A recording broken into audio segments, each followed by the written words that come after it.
Welcome, everyone, to the Ontario Caregiver Organization's webinar series. These webinars bring together caregivers and subject matter experts to explore topics of interest to caregivers. We do this to support and engage chosen family, friends, neighbors, really anyone who's caring for someone else. My name's Katie, and I'm going to be your moderator for today. Before we begin, I'd like to take a moment to acknowledge the lands that we're on today. While we meet on a virtual platform with folks joining us from across the province, I'd like to take a moment to acknowledge the importance of the land we each call home. I'm joining you from the traditional territory of the Haudenosaunee and Anishinaabe peoples. This territory is covered by the Upper Canada Treaties and is within the land protected by the Dish with One Spoon Wampum Agreement. Today, this gathering place is home to many First Nations, Métis, and Inuit peoples, and acknowledging this reminds us that our great standard of living is directly related to the resources and friendships of Indigenous peoples. If you'd like to learn more about the lands that you're joining from, you can find out more at native-land.ca. As a caregiver, understanding how you can help your care recipient following a hip fracture can improve their chances of making a full recovery and help avoid more serious risks, including losing their mobility, independence, or further declines in health. The first step is knowing what high quality care for hip fracture looks like and what you can do to support your care recipient. Joining us today to share more about the quality standards on hip fracture is Dana Summers Laframboise. Dana is a senior specialist quality improvement in Ontario Health's clinical and quality standards program. Having dedicated nearly 14 years to Ontario Health, she's contributed to the development, refinement, and implementation of quality standards across various health conditions, most recently leading to the development of the Hip Fracture Care Implementation Toolkit and supporting the execution of the Provincial Hip Fracture Improvement Strategy. Also joining us today to share her personal story is Elizabeth Sorfleet. Elizabeth is a retired hospital health professional and was a caregiver to her mother. And we'll hear more from Elizabeth shortly on her experience caring for her mother through hip fracture. So I'm going to pass it over to Dana to get us started. Thanks so much, Katie, and good afternoon, everyone. I'm really thankful for this opportunity to share with you today about the hip fracture quality standard work. So over the next hour, we will talk to you about the hip fracture data here in Ontario and its impact on patients. We'll hear from Elizabeth on her lived experience story. We'll provide an overview of the hip fracture quality standard and some context into accompanying resources. And then we'll go deeper onto some of the statements that are most relevant for caregivers. And I also want to point you to some resources that you can download or bookmark for future use. And finally, we'll take questions from the audience. So let's start by taking a look at some of the data on hip fracture, just to set the stage about why this work is so important. These statistics come from the Ontario Osteoporosis Strategy Provincial Data Report. So after a hip fracture, about 40% of people will be unable to walk independently. 33% will become dependent or in a nursing home in the year following their hip fracture. 50% of people who have a hip fracture will have another osteoporotic fracture, and 60% will require assistance a year later, and up to 24% of people will die in the year following a hip fracture. So hip fracture is a very serious and life-altering injury, and it's also a very common injury among older adults. Over 13,000 people had a hip fracture in Ontario in 2024, which is the most recent year for which we have data. And each year this number gets bigger because the risk of having a hip fracture increases as people age. But the good news is that when older adults get good quality care after breaking a hip, most of them can get through it. But bad care can lead to increased risk for bad outcomes like we see here. And even with the best care, this is a really significant injury. And so depending on the frailty of the person, things don't always work out. But my hope is that if you are caring for an older adult, and if at some point, God forbid, that they should suffer a hip fracture, the information you learn here today will help you know how you can advocate at the hospital and what you can personally do to help them have the best chance of recovering. Now I would like to invite Elizabeth to share her story. Hello, everyone. Thank you and welcome. You're going to hear a little bit about my mother's story. I was the primary caregiver for 23 years to my mother. She lived to be 100. And she lived with us for 19 years of that time. She was in a retirement home because we were going to have her come back to us. And she fell and fractured her hip.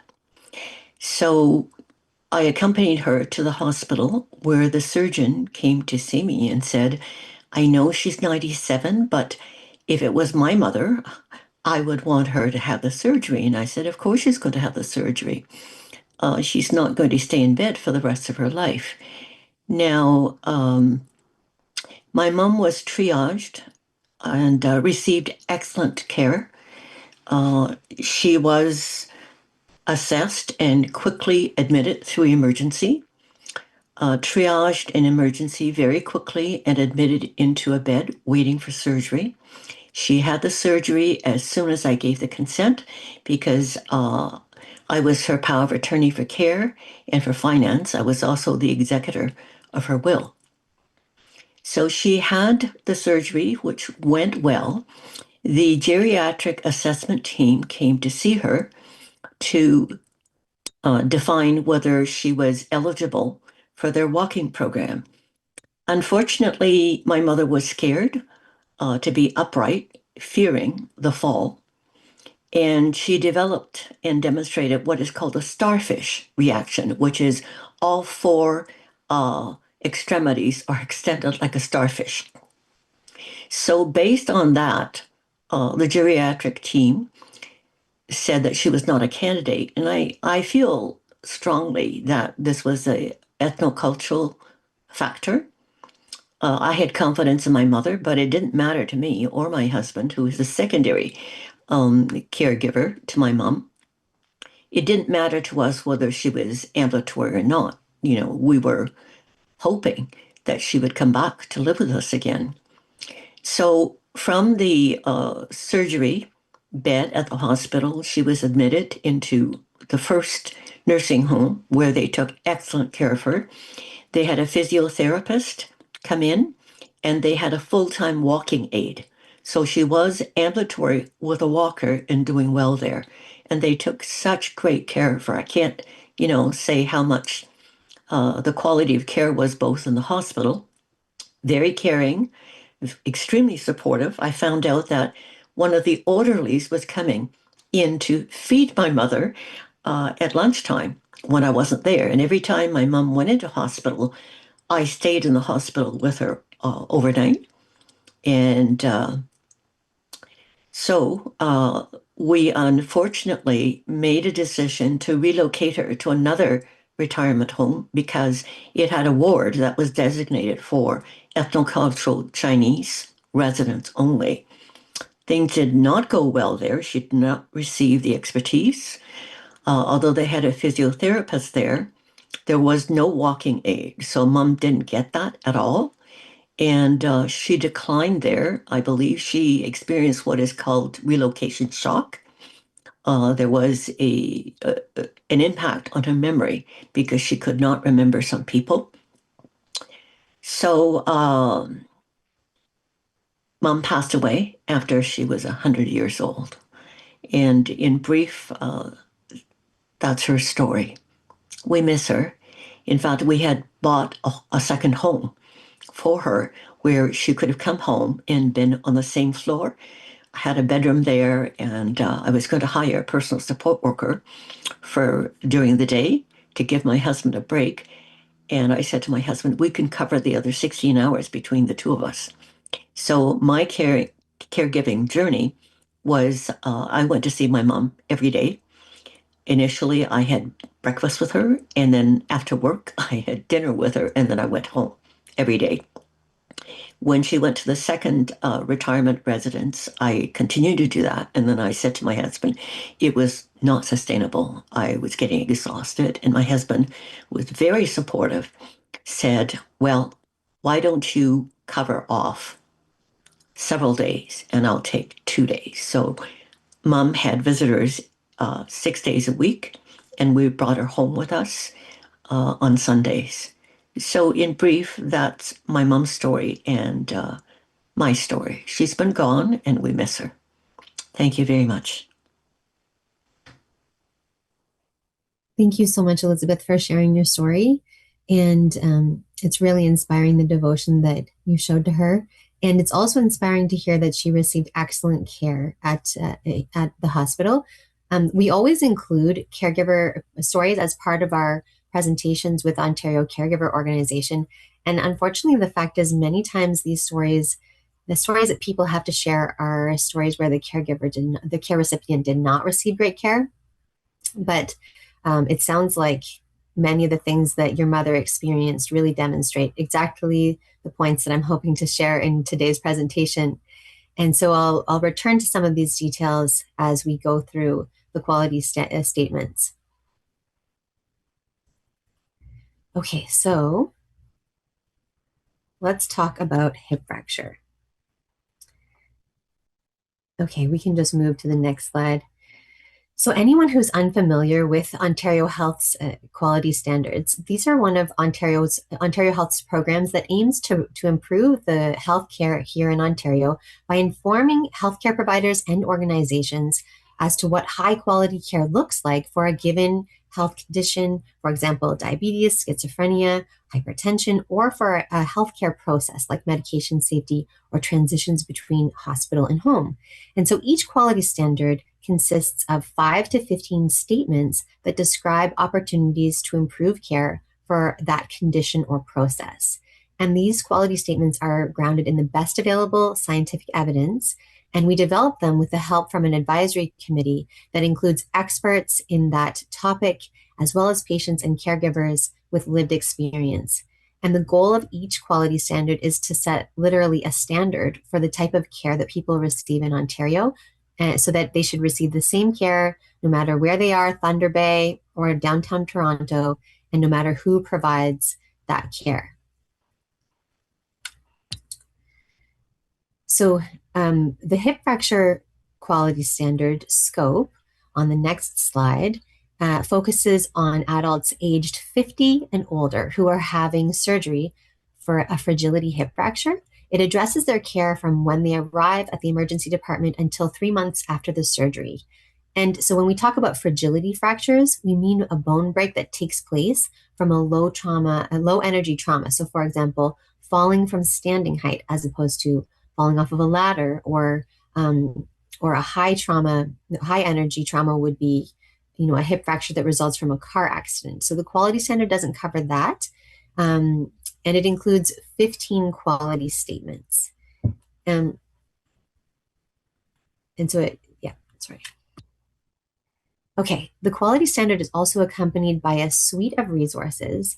And these resources, of these ones, I just want to point out to you the patient guide, which I'm going to speak about a little bit more. And the rest of these are more for clinicians. So now let's take a look at the hip fracture quality statements and how they align to the patient journey. On the next slide, we have, I'm going to give you an overview of each of the 15 quality statements and how, like, from the time that the patient arrives in emergency until they're discharged. So here on the left, you can see that the journey begins when the patient has a fall that results in a hip fracture. They then arrive in the emergency department. And so quality statements 1 to 3 explain that people with a suspected hip fracture should be diagnosed within 1 hour. They should be transferred to a hospital bed within 8 hours, and they should have their hip fracture surgery within 48 hours after their arrival. And getting the surgery within that time frame can make a big difference in how well the patient does after surgery. While they're in the emergency department, they should receive multimodal analgesia, which means a combination of medications such as Tylenol or Motrin and opioids, or ideally a regional nerve block for their pain. And so this is instead of, for example, just receiving a large dose of opioids, which could cause delirium and constipation.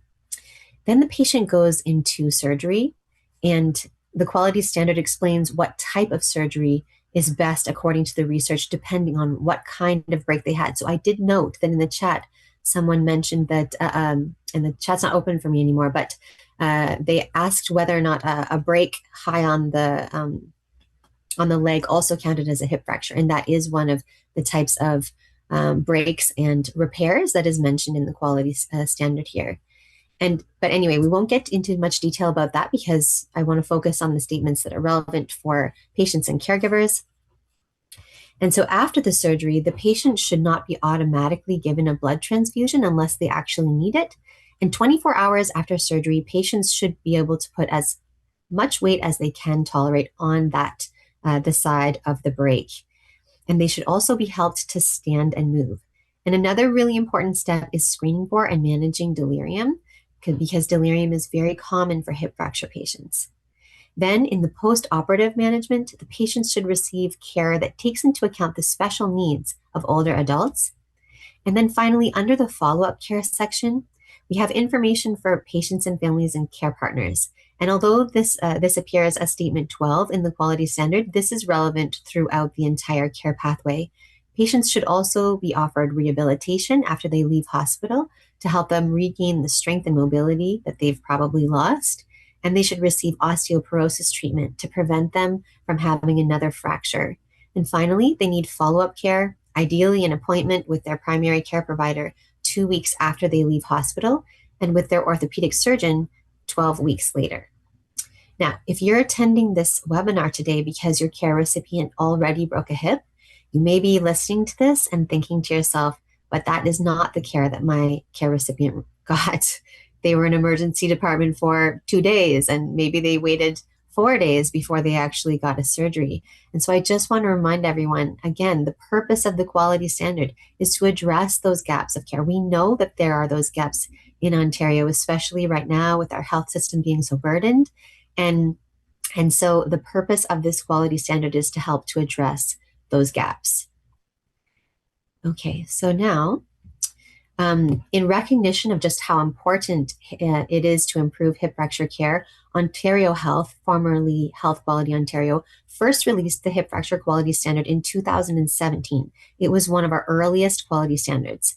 And in 2024, we returned to update that quality standard. And when we reviewed the Ontario data, we found that there had been little improvement in patient outcomes since the initial release of the standard. And so in response to that, in 2025, in September, we released a 3-year strategy to improve hip fracture care with aims to support hospitals with data, tool, and training. And we do know that hip fracture care is possible, even under this heavily burdened healthcare system, because London Health Sciences Centre implemented the hip fracture quality standard in their setting, and they were able to show significant patient outcomes. There's a report here and a QR code to it. And so, in fact, one of my objectives here in doing this webinar today and in partnering with Ontario Caregivers organization is to get this information to you so that you as caregivers can be empowered to help your care recipient get the best possible care, because that's actually part of our strategy. So now let's take a deeper dive into the 5 quality statements that are most relevant to caregivers. And we're going to start with information for patients, families, and care partners. And I want to start off by doing a little quiz with you. So you can open up your chat. I'm going to do this throughout just to make it a little bit more interactive. I want you to imagine that you've just arrived at the emergency department with your care recipient who's had a fall and you think probably has broken their hip. Now, you remember hearing that families and caregivers can make a big difference in how well a care recipient recovers after a hip fracture. So where could you, in that moment, find trusted information to help you know what to do? Could you use a search engine like Google or Bing? Could you use AI like ChatGPT?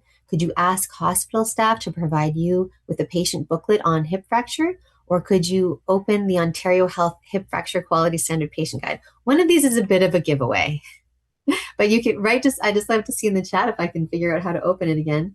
Um, what are your thoughts? What would you do in that setting? And there could be more than one right answer. Yes, C and D, all of them. Yes. Okay.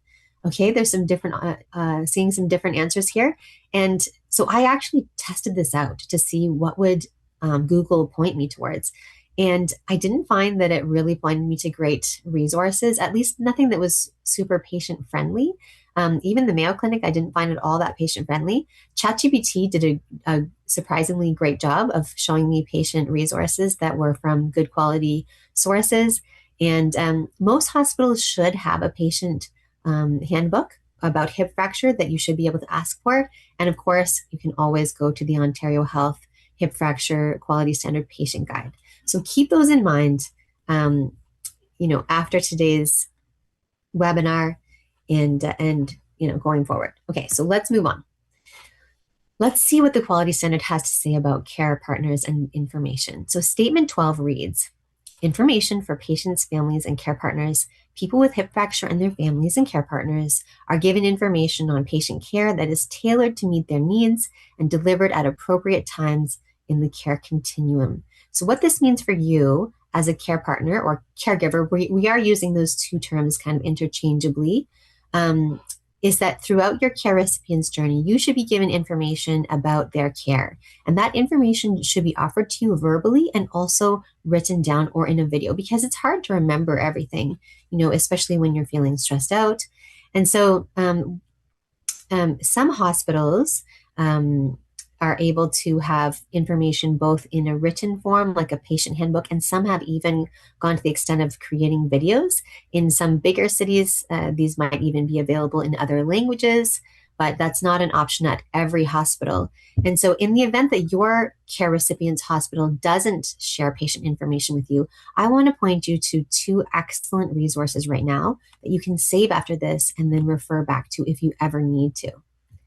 And so the first of those is, of course, the Ontario Health Hip Fracture Quality Standard Patient Guide.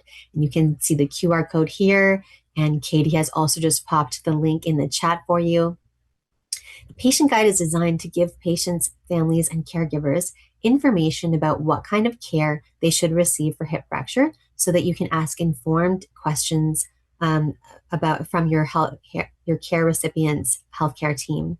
And the patient guide goes through each of the quality statements and explains what that means for your care recipient. Now, I just want you to note that it does include patient resources at the end of the patient guide, but the ones I'm sharing with you today mostly are not included because it was developed before we launched our 3-year strategy, and hospitals have actually shared with me their patient education booklets as a result of our 3-year strategy. And so these are new resources that were never available online previously that I am able to share with you through our hip fracture toolkit. So we're really excited about that. Now on the next slide, we will see some of the examples of information that should be shared with care partners. So some of the things that your healthcare team should share would be, for example, the diagnosis. So what type of hip fracture did your care recipient have and what would have caused it? Their care plan. What is the plan for their care while they're in hospital, including the type of surgery they're going to have and the medications they might be prescribed? What type of anesthesia will they have? What are the risks and benefits? What are the possible complications of their surgery? The risks and potential complications. So you'll recall from Elizabeth's story that she had to give consent for her mother to have the surgery because it wasn't without risks given her age. Which medications your care recipient will need and how they will take them. And then the discharge plan, which is very important. Again, going back to Elizabeth's story, she wasn't able to go back home afterwards. And so you need to think that through, what they'll need, what medications they'll take, what tests and appointments they might need, whether or not they need changes to their home or assistive devices, and then what the potential long-term outcomes will be. So all of this list is included in the Ontario Health Patient Guide. Now, the other resources I want to show you are 2 examples of patient handbooks from here in Ontario, the Trillium Health Partners Patient Education Booklet, as well as the London Health Sciences Centre Patient Education Booklet. Now, the Trillium education booklet is very nicely laid out. It's very easy to understand with lots of graphics.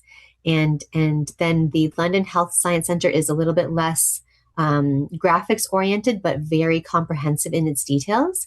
And so you can find the links to these resources, I think, in the chat and also in the toolkit that we're sharing here on page 13. And there are some other patient resources there as well. So I strongly encourage you to save the links to those two comprehensive resources for your future use. Okay, so moving on to the emergency department. The next quality statement that I want to focus on is statement 10, screening for and managing delirium. It reads, people with hip fracture are screened for delirium using a standardized, validated tool as part of their initial assessment, and then at least once every 12 hours while they're in hospital, after transitions between settings, and at any change in medical status. And they receive interventions to prevent delirium and to promote recovery if delirium is present. And so what this means for you is that your care recipient should be assessed for delirium, which I'll talk more about what that is in a moment, while they're in the emergency department, and then twice a day while they're staying in the hospital, and anytime they move to a new medical setting, and if there's any change in their medical status. So I'm going to explain to you a little bit more about what delirium is now. So delirium is a sudden change in how someone thinks, acts, or understands what's happening to them. They might be confused. They might see things that aren't there. They could seem quiet, withdrawn, or sleepy, or they could seem anxious, restless, agitated, or angry. And so what causes delirium? There are 6 factors here. There's a change in environment, infection or medical illness, pain, medication, a traumatic injury, or dehydration. And so if you think about a hip fracture, someone who's experienced a hip fracture, they've had a traumatic injury, they're in tremendous pain, they're in the hospital, which is a strange environment. They're probably being prescribed opioids or other heavy medications that can impact their mind. And then depending on how long they're waiting, they could be becoming dehydrated. So it's just a real recipe for delirium. And so hip fracture patients are at a very high risk of developing delirium. And so then what are the signs that you should be looking for if you, how would you recognize if they were developing delirium? The things to look for include a sudden or confused state of mind that's different than the confusion they may already have if they do have dementia, changes in their alertness, a new difficulty in paying attention. They could be very restless, or they could be very sluggish. They could be mixing up their days and nights. They could be behaving very differently, screaming, cursing, or moaning, and they could even be seeing or imagining things, imaginary things. So as you can see, there's quite a range of different behaviors for delirium, but as a caregiver who knows the patient best, you're actually the expert in their usual behavior, and you are the most likely to recognize if there's been a change. And then finally, just to talk about a few risk factors, people who are at higher risk of developing delirium include those who are over 65, who already have problems with memory or understanding, or already have dementia, those who have a serious illness, or who have had delirium before, and those who have significant alcohol or substance abuse. Sorry, use, not abuse. Okay, so what can you do? This is actually one of the most important areas where you can help. So what can you do as a caregiver in the emergency department and before surgery? The first thing is just to stay with your care recipient, talking to them and in a calm and reassuring voice. Make sure they have their glasses and their hearing aids and dentures, and help them to stay oriented by reminding them where they are, why, and what time of day it is. So, Mom, we're in the emergency room. You had a hip fracture. You fell and you broke your hip, and we're here. And right now it's afternoon. Just trying to keep them oriented. Also, you can tell the hospital staff if you think their pain seems uncontrolled, and then also tell the hospital staff if you do think that they seem more confused or if you see any changes in behavior. It would also be helpful to let the staff know if your care recipient has previously been diagnosed with dementia, just so they know what to expect. We're going to talk more about delirium after surgery too, because it's important there as well. But for now, let's do another quiz. Okay, so now imagine that the surgery has taken place. Your care recipient has just had hip fracture surgery and they're now recovering in hospital. How much weight do you think they should safely put on their leg that is this on the side of the hip fracture 24 hours after their surgery? So thinking about that injured hip, how much weight should they put it on it one day after their surgery? Would you say none? It's too soon. Or B, they should get feather weight or partial weight only on that side? Or should they put as much weight as they can tolerate on that leg? What are people? I'm curious as to what we're seeing. B, C, okay, okay. I'd love to see a few more answers. This one is not intuitive. I know what I would have thought before I learned about this subject. Okay, we're seeing some C's. All right, let's move to the next slide to find out what the answer is. Let's see what the standard has to say. So quality statement 8 is about weight bearing as tolerated. So the answer is C. It reads, people with hip fracture are mobilized to weight bearing as tolerated within 24 hours of surgery. What this means for you is that your care recipient should be able to put as much weight as is comfortable on the leg that is on the same side as their injured hip within 24 hours after their surgery. This will help them start moving again and help them recover more quickly. Now, I realize that it doesn't sound intuitive. We think, oh, feather weight bearing or partial, that sounds appropriate, especially for an elderly person who's broken a hip. But our expert advisory group says that older adults are actually just not able to do that. And so the best order is just that they put as much weight as they can tolerate. In that way, the person can decide for themselves how much weight is comfortable to put on that leg. Okay, this is like a rapid fire quiz because I have another question for you again, and it's also related to mobility. So similar situation, your care recipient has just had a hip fracture surgery and they're recovering in hospital. Oh, this is the next slide. And imagine that they are now, so they're recovering. And so how much should they move 24 hours after their surgery? Would you say A, they should stay in bed and rest? B, they should sit up at their bedside or in a chair? Or C, they should stand up and take steps with a walker? And you can pick more than one for this one. What do you think?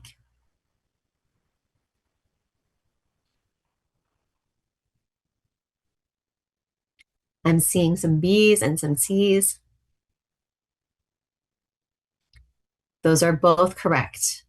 Let's look at what the quality standard has to say on this subject of mobilization. Quality statement 9 says, after surgery, people with hip fracture are mobilized on a daily basis to increase their functional tolerance. What this means for you is your care recipient should receive help to stand and move the day after their surgery and every day after that while they're in hospital. The healthcare team may also show family members or care partners how to help with daily mobilization. Moving every day will help your care recipient recover more quickly. And so this is actually one of the most important areas where you can help. Your care recipient needs to move. And in hearing from our advisory group, they talk about this being a tremendous challenge to hospitals because they are so stretched so thin presently. And that's likely going to be worsening as Ontario is facing some budget cuts these days. And so if you are able to help your care recipient get moving, this is one of the most important ways that you can help. And you are qualified to do that with the right instruction. So let's take a look at some resources that can inform you about this. I want to turn again to the Trillium Health Partners Patient Education booklet to show you the excellent resource that they've included there on mobility. And so I've just stuck some screenshots from that guide in here for you. So this first one is about what should happen on day 1 after the surgery. So you can invite your care recipient to wiggle their feet and toes 10 times every hour. And that will help them to keep their blood moving and get a little bit of, that can help to prevent blood clots, help to prevent pressure injuries, Very, very important. Secondly, you can encourage them to take 10 deep breaths and cough each hour. This deep breathing can help them to clear your lungs. And we know that pneumonia is going to be one of the biggest risks and complications following a hip fracture. So this is really important for keeping those lungs clear. You can encourage them to eat and drink regularly. In order to rebuild their body and heal, there has to be proper nutrition and proper hydration. You can also encourage your care recipient to keep a regular sleep and wake schedule, which can be challenging in hospital, but is really important to healing. You can also help the care team know if you find that your care recipient's pain is unmanaged, because that will contribute to delirium. And finally, you can begin that conversation about preparing to leave the hospital, because often there's quite a bit of planning that needs to go into the discharge, especially if the person was living independently at home and they need more support. So you want to start that conversation early. So this first section shows you what happens on day 1. The next slide shows us what to expect for days 1 through 5 with respect to sitting and walking. So on day 1, a therapist will assist you with sitting in the chair, and they will also help you to stand and take steps with the walker. So when you see this, you can know that this is what you should expect. This is the care that you should expect your care recipient to receive. And the staff may also be able to show you how to do this so that you can help them with these simple, small daily activities of life. On day 2, your care recipient will be helped to sit in a chair for some of their meals. And in terms of walking, there'll be a team member will assist them to walk a little bit further. And then on day 3 to 5, they're just going to be sitting for longer periods and walking for longer periods to help them get their strength back. And then lastly, we have some milestones around eating. And because this is so important to support recovery. So day 1, they'll be encouraged to eat solid foods. And if you are there, you can encourage them to make sure that they're eating the food that's given to them. Day 2, same thing, eating and drinking more. And on day 3 to 5, they might be given medication to promote regular bowel movements, because opioids do constipate, and then constipation can lead to delirium. So these are really important things, ways that you can just assist. Okay, and again, you can find that resource in the hip fracture toolkit. Okay, let's now talk about delirium risk after surgery. After your care recipient has hip fracture surgery, they are still at risk of developing delirium during their recovery. True or false? I think I might have given the answer to this one away earlier.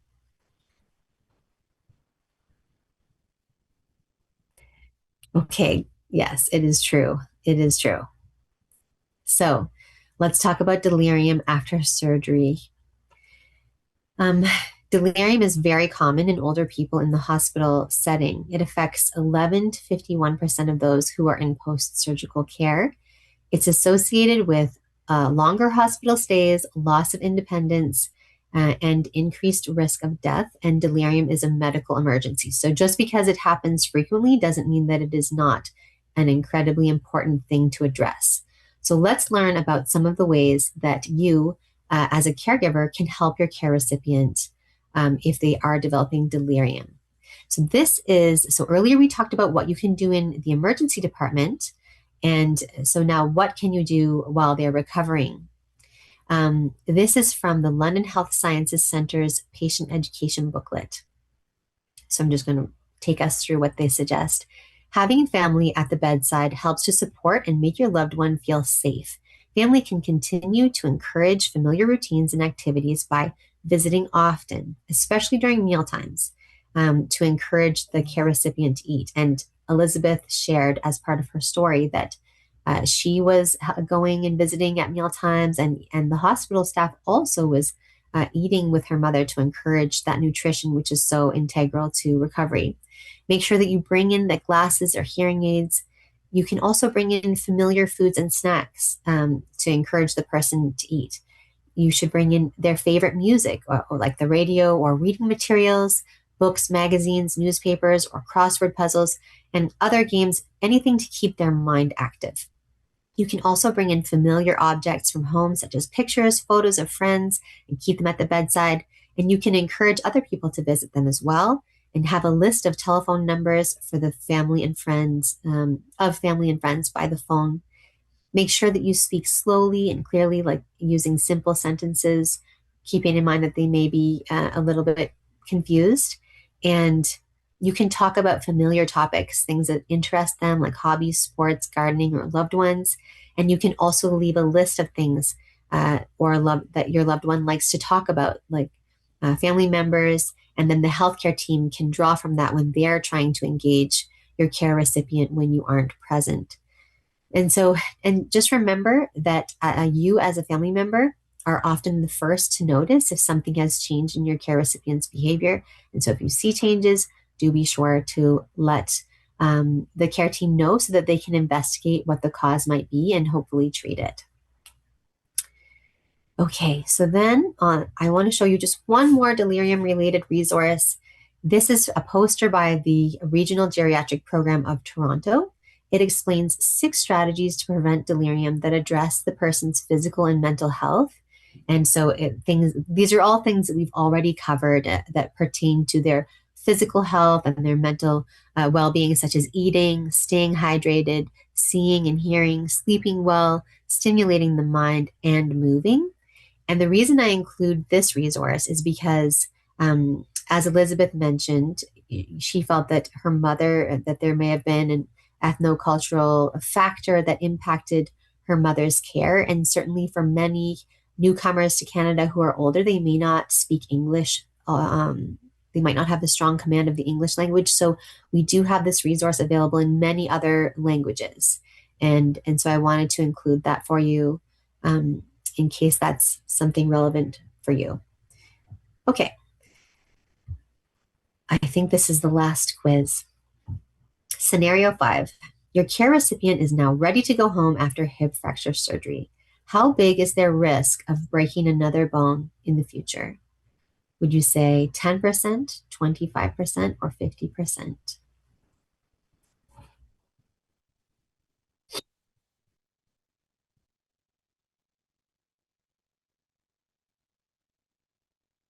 Yes, it's 50%. The risk is very high. And that's why osteoporosis management is so important. So let's talk about follow-up care and osteoporosis management. Quality Statement 14 says, while in hospital, people with hip fracture care undergo a fracture risk assessment from a clinician with osteoporosis expertise, and when appropriate, they are offered medications for osteoporosis. What this means for you is that a condition called osteoporosis causes bones to become brittle, and people who have osteoporosis are at a higher risk of having a hip fracture. And while your care recipient is in the hospital, a healthcare professional should assess their risk for osteoporosis and offer them the appropriate medication to reduce their risk of having another fracture in the future. So where can you find information about osteoporosis? I want to point you to the Osteoporosis Canada website.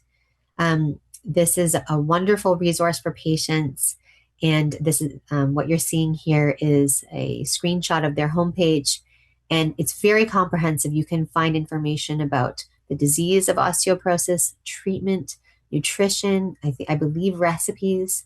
You can learn about exercises, how to manage pain. You can find support groups for people with osteoporosis and much more. And there's a webinar on their website that I'd like to point out to you. It is called What to Expect After Hip Fracture. And it features Ontario Health's own clinical lead for hip fracture, who is Dr. Jenny Thane.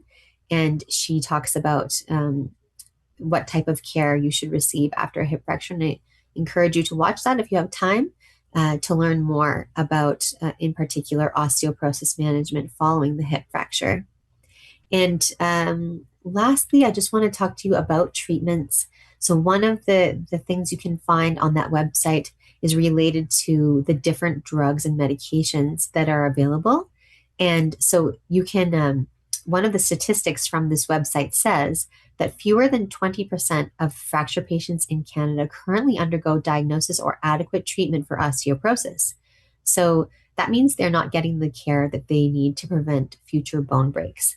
And our clinical lead, Dr. Jenny Thane, likes to use the comparison to a heart attack. So imagine a heart attack patient. I'm sure we all know someone who's had a heart attack. In fact, this just happened to one of my family members 2 weeks ago. And so I can attest that that person got treatment for their heart attack. They got a stent. But now, in going home, they got medications for high blood pressure. They're getting special Meals on Wheels that's like heart healthy. And she's being referred to a cardiac rehabilitation program. And so Dr. Jenny Thane wants us to think of a hip break as a hip attack, and that patients should receive the same type of care afterwards to prevent another bone break, just in the same way that heart attack patients receive care to prevent another heart attack.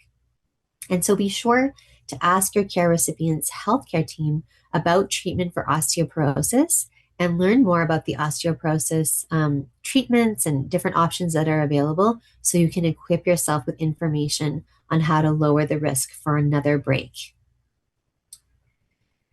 Okay, so that concludes all of the statements that I think are most important for caregivers to know about from the hip fracture quality standard. And once again, I encourage you to download the Ontario Health Hip Fracture Patient Guide so you can remember what kind of care your recipient should receive in the event of a hip fracture. And lastly, just for fun, this is Dr. Jenny Thane that I mentioned a few times, and I got her permission to do this. I said, Jenny, I'm doing this presentation, and if you had the opportunity to speak directly to caregivers here in Ontario, what would you want them to know about, like, what are your top 5 tips for them for what they can do? And so as a recap for all the things that I've shared today, Jenny said, before surgery, stay at the bedside and reassure your care recipient, help them navigate the hospital system, and be available to provide consent for surgery if they're unable to do so themselves. And in fact, Elizabeth shared that it was she who gave consent to her mother's hip fracture surgery following her break. Then help prevent delirium. So bring in their glasses and hearing aids, bring in the activities that they enjoy to help pass the time and keep their mind stimulated, such as photos, books, electronic devices.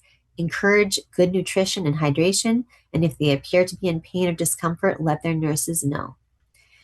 And then you can also encourage their rehabilitation through participating in therapy sessions and mobility throughout the day. And this may include getting out of bed or sitting in a chair for meals, walking to the bedside commode or to the bathroom if they're able. And their level of mobility will be recommended by the care team. And then on the next slide, you can advocate for osteoporosis treatment. Advocate that they will receive treatment for osteoporosis to strengthen their bones. And then finally, support the discharge planning for your care recipient in discussions. They may need more help and support than they did prior to their hip fracture. And so that concludes our presentation. If you have any questions about this, I realize that this is a topic that is more likely to have people watching it after the fact, because we never know when something like this might arise. So if you are watching this at a later date, please know that you can also reach out to me if you have any questions. My email address is here, danasummers@ontariohealth.ca. And I think we'd like to open it up now for questions from the audience. Wonderful. Thank you, Dana and Elizabeth, for joining us today and sharing some really great information. Elizabeth, you're welcome to join us back on screen. If folks have questions, please put those into the chat box for Dana and Elizabeth. And I'm going to go through some of those now. We did have a question.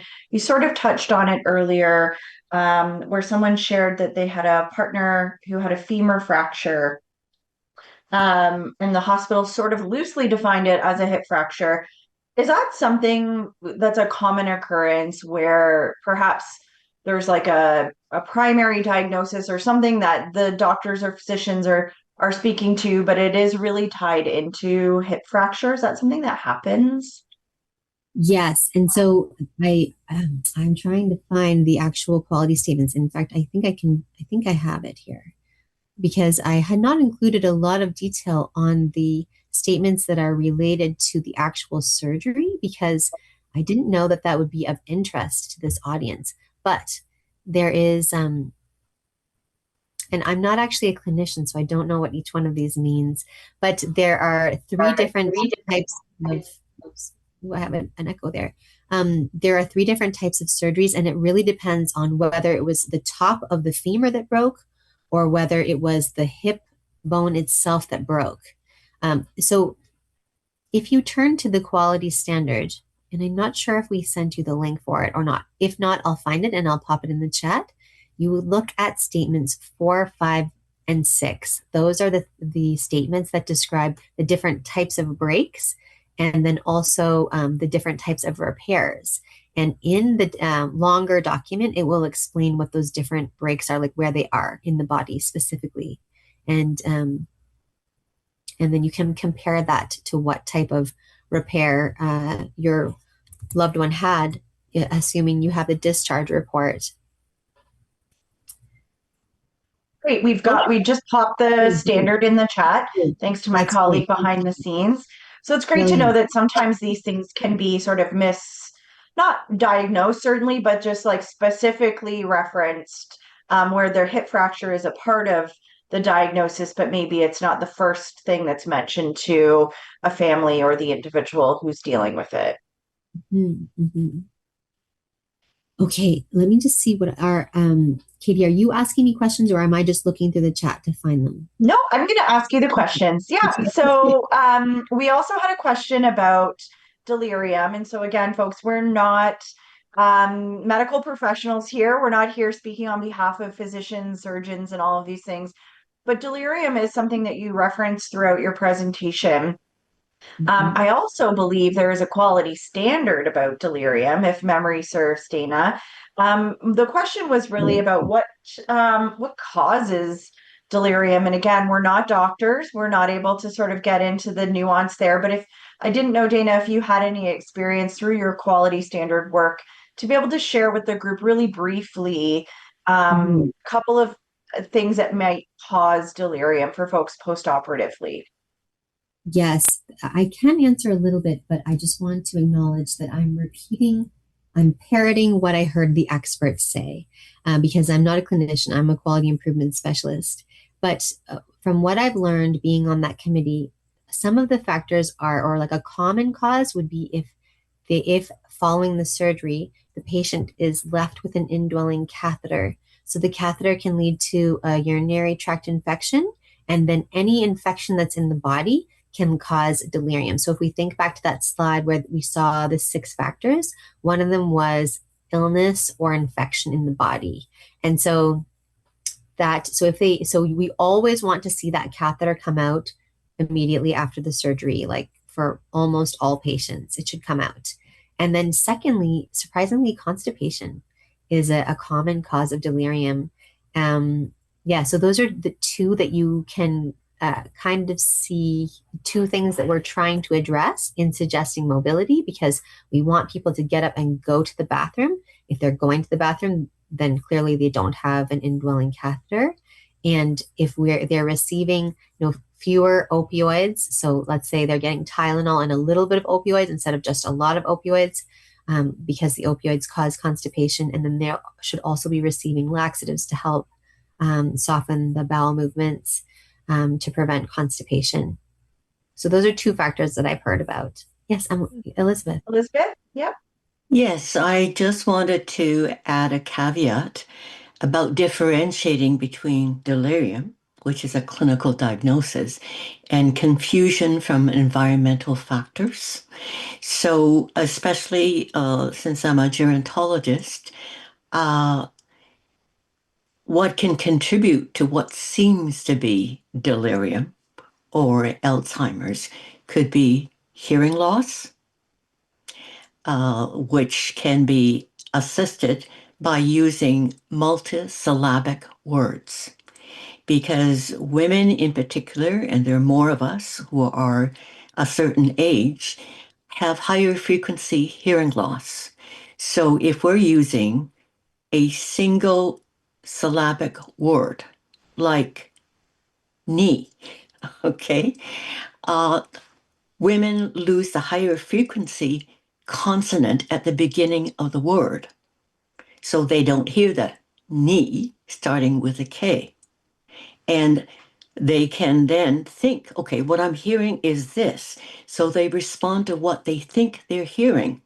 And the response can be dissonant to what the question or the context is.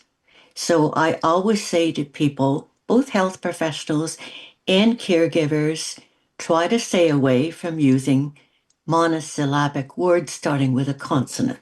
First tip. Second, there is something called a drug hangover, which happens particularly with senior patients at the beginning of the day. So I never saw my clients early in the day.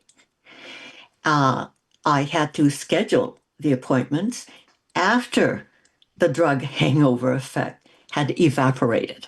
So that meant not seeing them at 8 o'clock in the morning or 9 o'clock, but closer to mid morning or afternoons. However, fit that effect of drug hangover with also what we call the sundown syndrome, which is seniors tend to become more confused as it gets closer to sunset because of a lack of light. Now, women are what we call, in gender roles, field dependent. That means we're very visually oriented. So when you don't see as much and you're looking for visual cues, sundown syndrome especially has a double impact. A, because of your gender, and B, because you're losing light. And then tertiary to that, if you already have low vision, cataracts, glaucoma, whatnot, so that makes it even more difficult. So I fit in my appointments with my patients between drug hangover time and sundown syndrome time, and also to abbreviate the length of the sessions because there's fatigue. Mhm. They're So all really, confusion and not delirium can also be attributable to what I spoke about earlier, relocation shock, especially for senior patients who have moved from one living environment to another. So remember what I said about women being field dependent. So all the yeah. visual cues have changed because we're in a different environment. So Mhm. we need to be very careful about the diagnosis of delirium or dementia, because sometimes it can be other things, including medication, as Dana has already spoken about. So I hope that that helps in terms of the differentiations. Yeah, I think those are really important considerations for folks to make. And ultimately, when you're in those spaces, having those conversations with the doctors and the nurses and the folks assigned to support your care recipient is going to be really important to understand some of the nuances related to their issues. If they're experiencing delirium, the specific health conditions they have, it's going to be unique to each individual, certainly. We have time for one. I'm going to fit in one more question. We're wrapping up soon. Folks have other things to get to. Um, but I wondered if there are any recommendations, really quick sound bites. Maybe I'll go to Dana first and then Elizabeth, how to best address issues with the care team. So if you're reviewing these standards and you're seeing like, oh, that we should be following these processes, are there some recommendations, Dana, you have to inviting the care team to familiarize themselves with these standards and consider how they can be applied to that particular patient or care recipient? So we see part of our role in writing the standard and in writing the patient guide, um, as enabling patients and caregivers to advocate for themselves. So you can take that quality standard, and I have done this myself with my own doctor and said, look right here, it says in this Ontario Health Quality Standard that I am supposed to be receiving this kind of care, and for whatever that might be. And so with the hip fracture quality standard, you would think, it would be very relevant to talk about, it says right here that my mother should be weight bearing as tolerated. It says right here, my mother should be receiving mobilization 1 day after her surgery. Like, what can we do? What can I do to help? And that would be, you could print it or you could bring it up on your phone, but this is written by the Ontario government and it's meant to inform care in this province. So yes, use it to advocate, use it as a tool to advocate for your care recipient. Great. And Elizabeth, really quick, if you could give one top tip to folks listening about, how to address any issues with care teams around providing the best quality support for their patient, what would that be? Just one? Just one. We're already over time. Just one. All right. I would say make yourself as aware as you can about how to navigate the system. And there are institutions where they actually have designated navigators. So look for that. And if they don't have it, then learn as much as you can to advocate for your loved one. Wonderful. Thank you. Thank you to you both, Dina and Elizabeth, for joining us today. Elizabeth, thank you for sharing your personal story and your professional knowledge with the group, and Dana for sharing all of the nuances of the quality standard. We so appreciate you taking time to join us today. Thank you. Thank you.